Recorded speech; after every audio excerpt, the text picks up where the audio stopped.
So, after seeing the mechanism of hybridization, now we have to move over towards the energy consideration.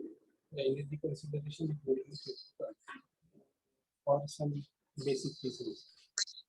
First, when we see among the three steps, the second step, that is the extraction of the hydrogen by the chloride radical from methane, is of great importance as it is called as a root of the reaction. So, among the three steps, the very first step is step one, where the homolysis of the chlorine molecule to form two chloride radical will occur. And in the second step, as it is mentioned in the slide, that abstraction of the hydrogen as a radical by the chlorine radical from the methane to form the hydrogen,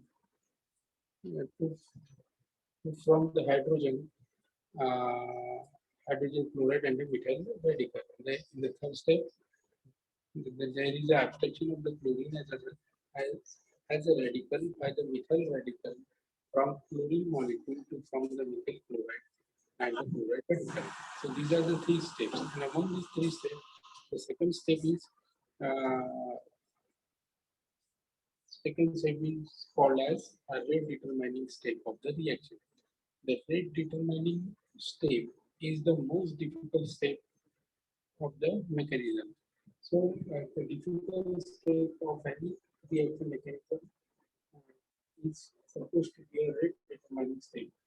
As we are dealing with a multi-step reaction, so that's why the second one is the rate determining step in case of the halogenation of protein. If it is a single step reaction, if it is a single step reaction, if it is a single step reaction, then that single step is a rate determining step. In the present mechanism, the first and the third steps are not difficult as it is a first step energy is provided from the external source. As you know, the homolysis of the chlorine molecule will take place in presence of high temperature or the UV light. And that is our step initiation step also.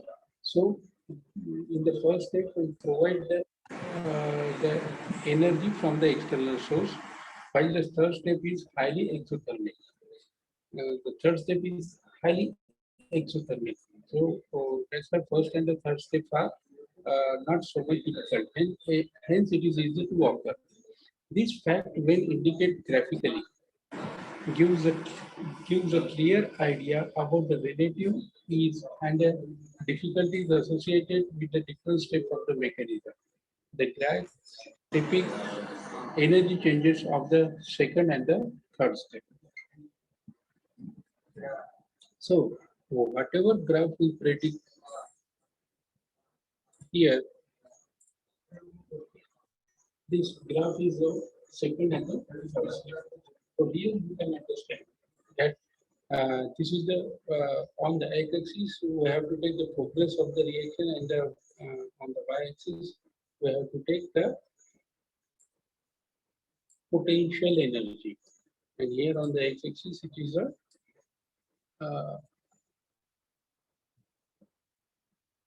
it is the progress of reaction. So the first step we have not considered here, as the first step is provided with some external energy. So we start with the second step. This is our second step. In the second step, the abstraction of the hydrogen as a radical will take place by the chlorine radical from the methyl molecule to form the hydrogen chloride and the methyl chloride. So this is our second step. Here the second step is go at particular potential energy. I will inform you the exactly how much potential energy this second reaction achieved in the next slide. Then this one is our third step. This is our third step. So the third step is exothermic in nature. That is we have seen. Now we will move towards the next slide.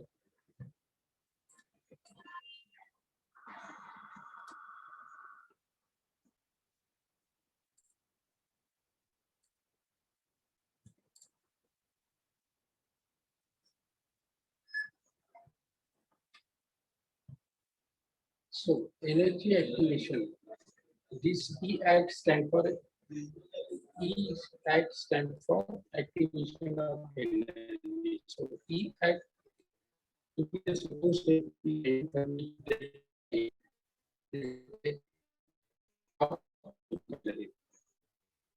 so the delta H is of 1 kilocalorie.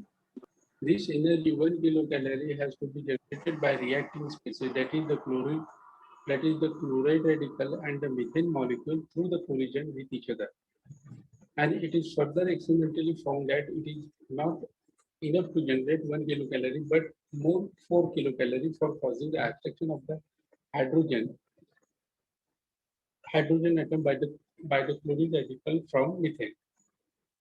The additional energy 3 kilocalories is necessary as the bond breaking, the CH and the bond formation HCl of this step are not synchronized. Hence, energy evolved from the bond formation is not all and immediately available for the consumption in the bond breaking. So, to occur the second step, the 1 kilocalorie energy is required. But the experimental observation shows that when the collision between the chloride radical and the methane molecule is occurred, it generates the 4 kilocalorie. So additional energy, we have 3 kilocalorie is necessary as the bond breaking. In the second step, the bond breaking occurs between the carbon and hydrogen, and the new bond is formed between the hydrogen and the chloride. Okay. The actual energy that is required by the step of the reaction for giving the expected product of the step is called as the energy of activation. It's called as energy of activation. For all the endothermic reaction in which the bond breaking and the bond formation is involved, E act is always higher than the delta H. And that is 4 kilocalories is less than 1 kilocalorie. So in all the endothermic reaction in which the bond breaking and the bond formation is involved, the E act is always higher than the delta H. Energy of activation is always higher than the delta H. That is enthalpy. Energy of activation can thus define as. So what is the definition of energy of activation? So energy of activation is defined as the amount of energy that must be generated from the collision of reacting species. So energy of activation is nothing but the amount of energy that must be generated from collision of reacting species. For the second step, the collision of reacting species is nothing but chloride radical and the methane molecule in case of mechanism of halogenation of alkane. So collision of reacting for converting the reacting into the product in the given step. So this is the simple definition of energy of activation. Energy of activation is nothing but the amount of energy that must be generated from the collision of reacting species. So the in the reaction vessel there is a collision occurs between the reacting species. In our case, it is a chloride radical and methane molecule. For converting the reactant into the product, in the given state. So this is the definition of energy of activation.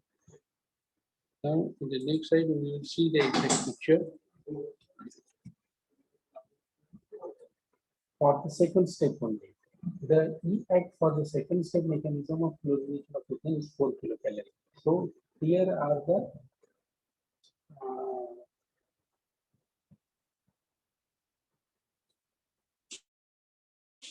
so here is our starting compound for the second step, that is methane and the chloride radical. When they collide each other, they will generate the E act of 4 kilocalorie. How much? It's 4 kilocalorie. And they achieve the transition state. The transition state is such a state in a reaction where the starting compound and where the starting compound is not as it is and not fully formed product. So here in the transition state, some intermediate product is obtained. It is not starting compound and the product also. So they will achieve the transition state, and that for achieving this transition state, uh, you can say in the transition state, the product start converting in the reactants start converting into the product. So state is called as the transition state. To achieve that transition state, uh, 4 kilocalorie energy of activation is required, and that will be easily generated between the collision of the chloride radical and the methyl molecule. And after starting the product, here we get the product, that is the product of the second step, that is the methyl radical and the hydrogen halide. And when this after getting the product, when the energy of activation is calculated and the difference is occur, that is delta H is nothing but a plus 1 kilocalorie. So here the say for example 0 is the energy of activation, they achieve the energy of activation of the 4 kilocalorie, and after getting the product the potential energy is calculated, so that will observe plus 1 kilocalorie, means the product is the starting point is here, and after getting the product the potential energy of that particular product is increases, and that increase is plus 1 kilocalorie. So in this way, the the product is obtained. The top of the energy of hills is termed as a transition state. This one, the top of the energy hill is termed as a transition state, meaning thereby an inevitable threshold for converting the reactant into the product.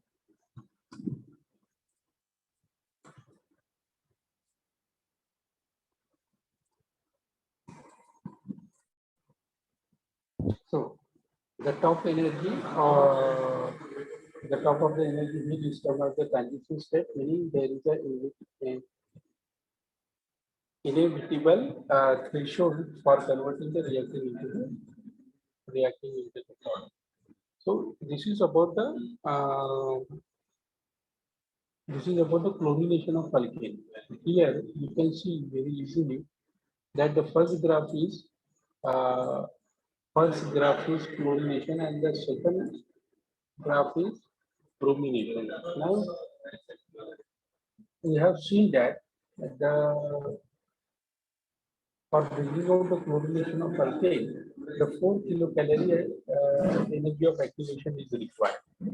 And experimental observation shows that the energy of activation required for the bromination of alkane is 18 kilocalorie, and the delta H for the chlorination of methane is plus 1 kilocalorie, and for bromination the delta H is nothing but a 16 plus 16 kilocalorie. So that means the for one can easily says that the energy of activation between the chlorine and between the chloride radical and the methane requires a 4 kilocalorie energy to reach the transition state. So that means the number of collision may be somewhat less as compared to the number of collision between the bromine radical and the methane molecule. It is very easy to understand. To achieve the 4 kilocalorie energy, we require less number of collision, and to achieve the 18 kilocalorie energy of activation, we require a more number of collision. As if you rub your two palms to generate an energy. So say for example, if you rub your palm, then you will get after rubbing the 10 times, you may achieve the 10 kilocalorie energy. And for getting the 18 kilocalorie, you have to rub it for, say, for example, 180 times. So that collision is more in case of the bromination.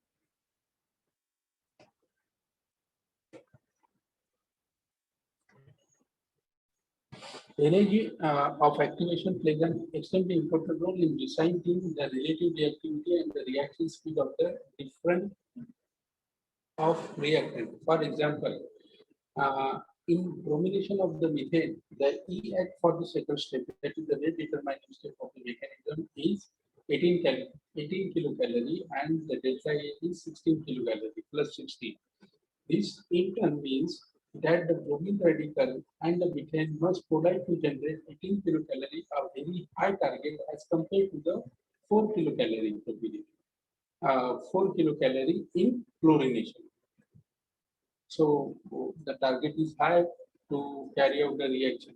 It takes much longer and the larger number of collision. So it requires some much longer time and a much larger number of collision to generate such a high amount of energy. So it requires a longer and a larger number of collision to generate such high amount of energy. The reaction of bromination thus proceed very slowly as compared to the chlorination. See, if the chlorination of methane gives the product in say half an hour, then the bromination requires 4 hours to get the product.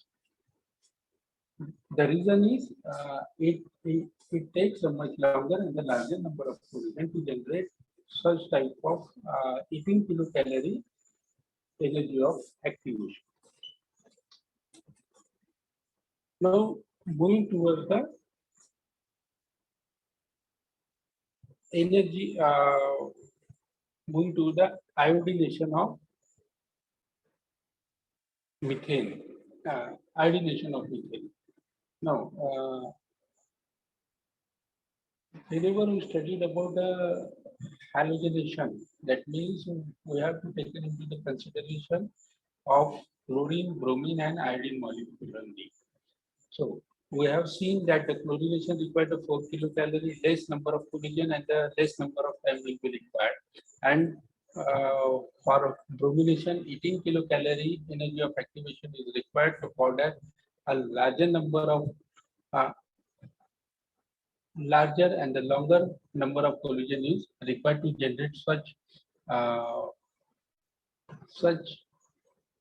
type of energy of activation. Now, in case of iodination of methane, the delta H here is 13 kilocalorie.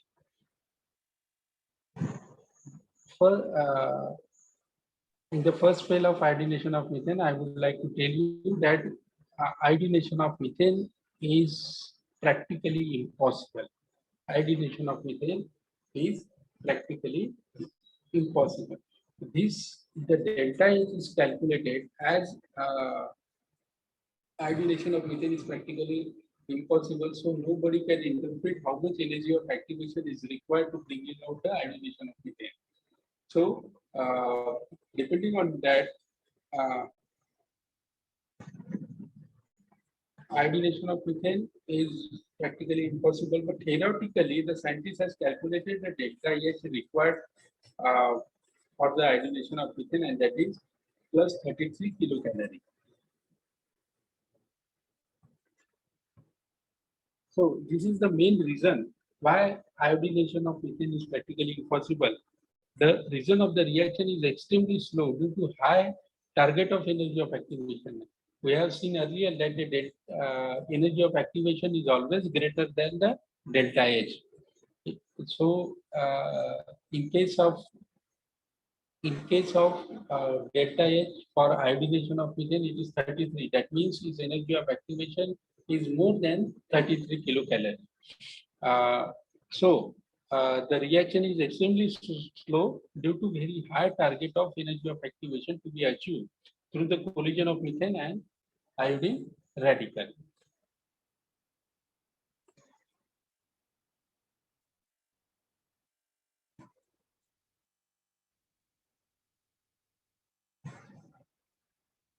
So theoretically, no radical can last long enough to achieve such impossible target of more than 33 kilocalories.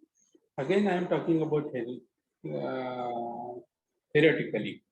So theoretically, no radical can last long enough to achieve such impossible target of more than 33 kilocalorie. Instead, some other collision consume the radicals and render the reaction fruitless. That means impossible. So what's happened? The radicals are generated, no issue. In the first step, by using some external energy, iodine splits into the two iodine radical like this.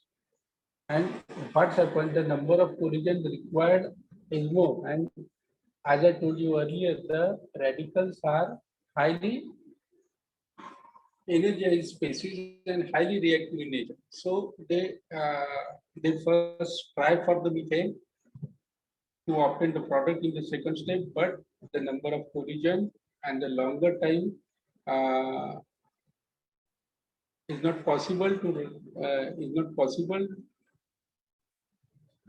the radical, and they will join individually and forms the iodine molecule again. So in the first step, two iodine radicals are generated, but in the second step, iodine radical reacts uh, between them only and they form I2 again. Okay, so in that way, the iodination of methane is practically impossible. This question is generally asked for the 2 marks or 5 marks in a regular example. So in the discussion so far, we have already considered the relative reactivity of the different halogen towards the methane and the order of reactivity. Uh, Depending on their delta H, the order of reactivity is framed like this: the chlorine less than bromine and less than iodine. The reason for such an order is the values of EAC for different halogen.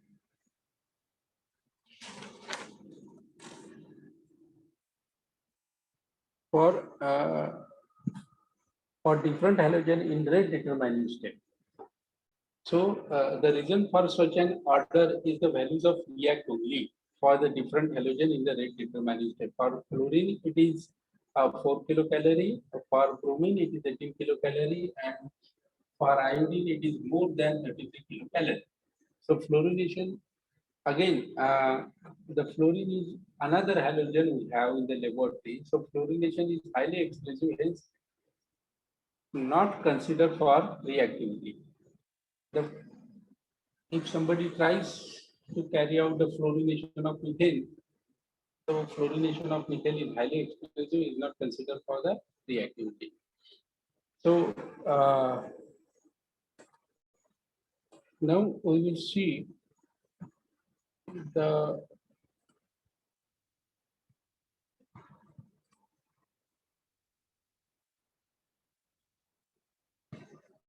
energy of activation factors governing the rate of reaction. We can say the factor governing the rate of reaction is directly proportional to Z multiplied by P multiplied by E. So rate of reaction is directly proportional to the K Z P E. K is nothing but the proportionality constant, and here E is nothing but the energy of activation. P is the probability factor, and Z is the collision frequency. Uh, uh, we are not going in much more detail about the factors governing the rate of reaction, but you must know the factor governing the rate of reaction is nothing but the Z is collision frequency, P is probability factor, and E is energy of activity.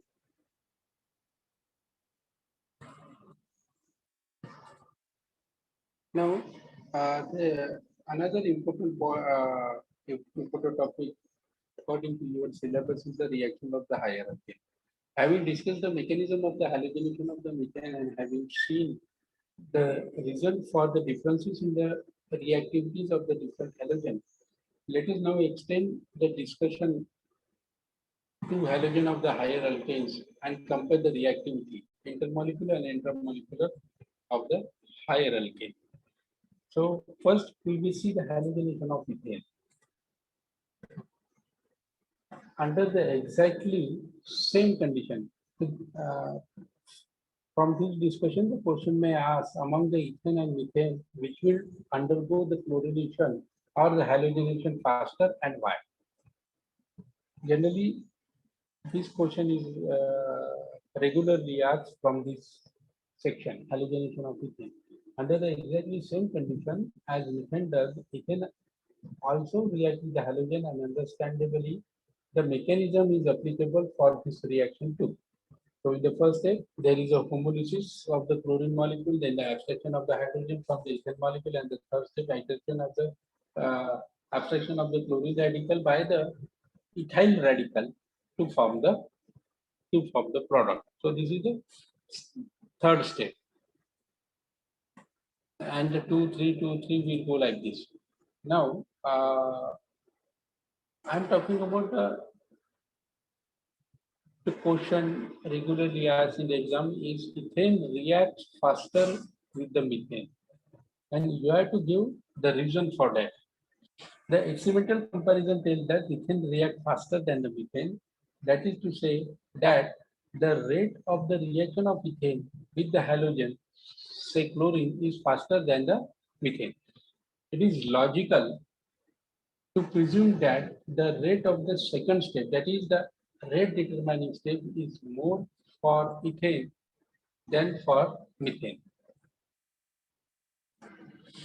So rate of reaction is given by K, Z, PE. Z is collision frequency, P is probability factor, E is energy of activation, and K is the proportionality constant. Once again, I am telling you the full form. Now, the reaction rate could be different due to any or all of the factors of rate of reaction. These again come from the experimental observation. So Z is the collision frequency, will influence the both the reaction identically. No issue. Methane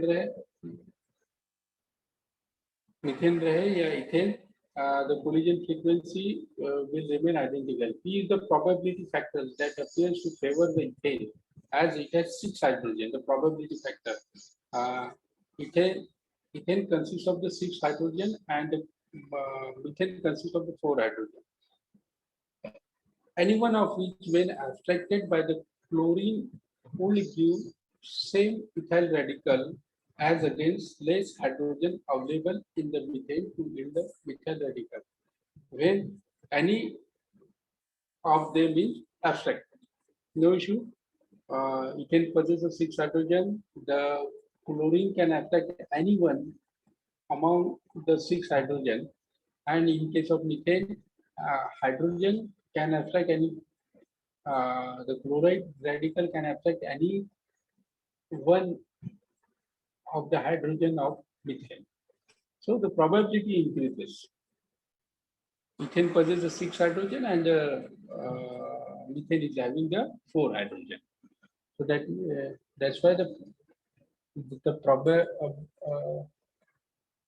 probability is more in case of ethane. The collision frequency is same in both the cases. Now, if P was the only responsible for the rate of reaction, the relative rate of reactions of the methane and ethane would have been in the ratio of 4:6. No issue. The probability the, in the ratio is 4:6. Experiment, however, shows that the ratio is actually 1:400. That is, ethane is more reactive than the expected. Now the probability factor is rather probability ratio is 4:6, but the experimental observation shows that ethane is 400 times more reactive than the methane. This for more reactivity then must be because of energy factor. or to be more precise, because of energy of activation.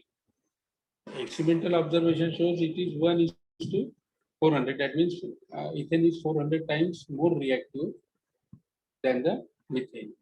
The energy of activation for abstraction of hydrogen by the fluorine radical from methane is experimentally determined to be a 1 kilocalorie.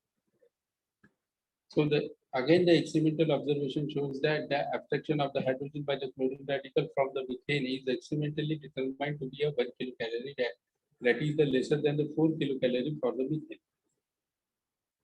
Okay.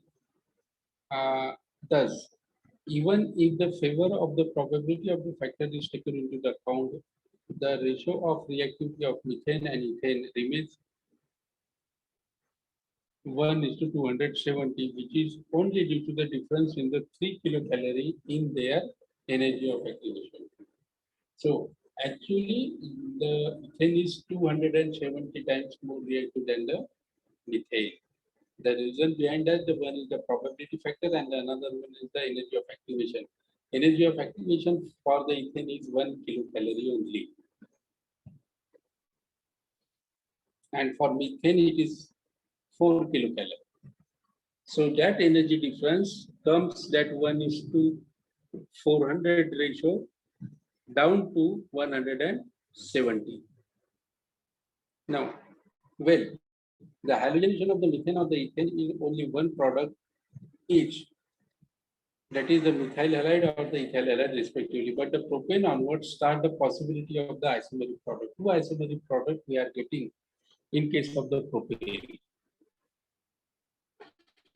So whenever the propane undergoes the chlorination in presence of the UV light, it will yield the 1 chloropropane and the yield is 45% and the 2 chloropropane and the yield is 55%. So two isomeric product we are getting whenever the propane is undergo the halogenation in presence of the UV light of the high temperature.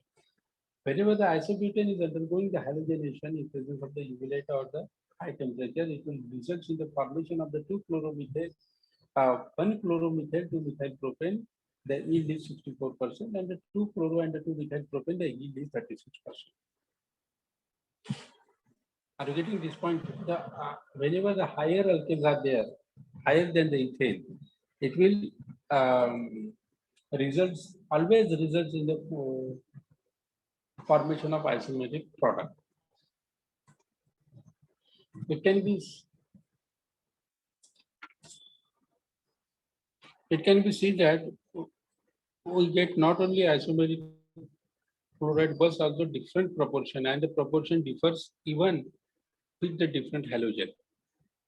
Now, whenever the N-butane is undergoing, here I'm not mentioning in the slide, but whenever the N-butane, we have seen the propane and the isobutane, and whenever the N-butane is undergoing the halogenation, it will result in the formation of 1-chlorobutane and 2-chlorobutane. And the yield of the 1-chlorobutane is 28%, and the yield of the 2-chlorobutane is 72%. Similarly, we look for the bromination of this higher alkane. Whenever the propane is undergoing the bromination, it will result in the formation of the 1-bromopropane and the 2-bromopropane, but there is a big difference between their yields. 1-bromopropane is obtained in a 3% and the 2-bromopropane is obtained in a 97%. N-butane here, the N-butane, whenever they undergo the bromination, it will result in the formation of 1-bromobutane with the yield of 2% and the 2-bromopropane with the yield of 98%. And the isobutane yielded 1-bromo-3-methyl butane in a traces less than 1%. For the less than 1%, we use the word traces, and another product that is 2-bromo-2-methyl propane is 99%. Now, what is the reason behind that different yield in the product? So that reason is nothing but the orientation.